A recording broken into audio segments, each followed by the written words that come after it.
child, one who has not yet developed. Ow. What if someone told you, like, hey, you're an infant, and that's what you're underdeveloped, man? How would we take that? How do we take that? But I still love what Paul does. He still calls them what at the very beginning? Brothers and sisters. He's not questioning their salvation. Hear me out. A lot of you are like, well, am I saved then?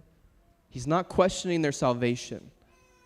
What he's questioning is their maturity and their foundation, their lordship. And I just want to take a minute, what most young infant Christians wrestle with, and I would say that most people wrestle with for a lot of their life, is this. You think you're wrestling with salvation, but in actuality, you're wrestling with lordship. And I want to take this imagery. I have this picture of a tree, of an oak tree specifically. Go ahead and switch the slides.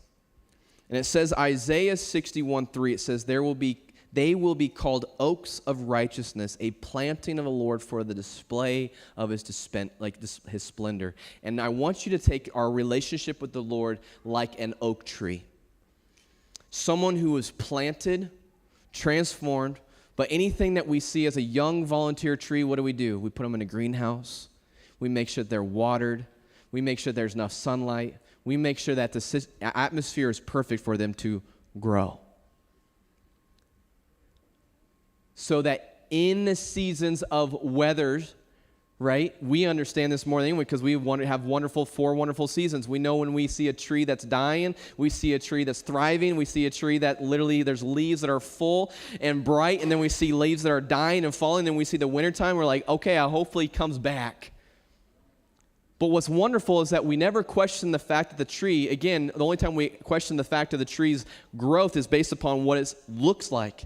If there's rot on all over it. But we also see Jesus where he's walking, we see that he curses a tree that looks good on the outside, but produced nothing.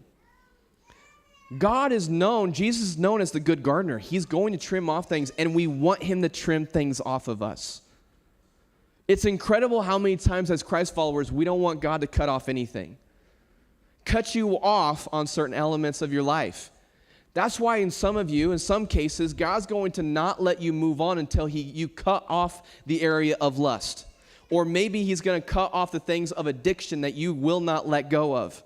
The things that you are still wrestling with and still pulling. And now hear me out. My parents, they went from smoking in the house when I was a kid, then they had my little brother tell me who they loved more. Right?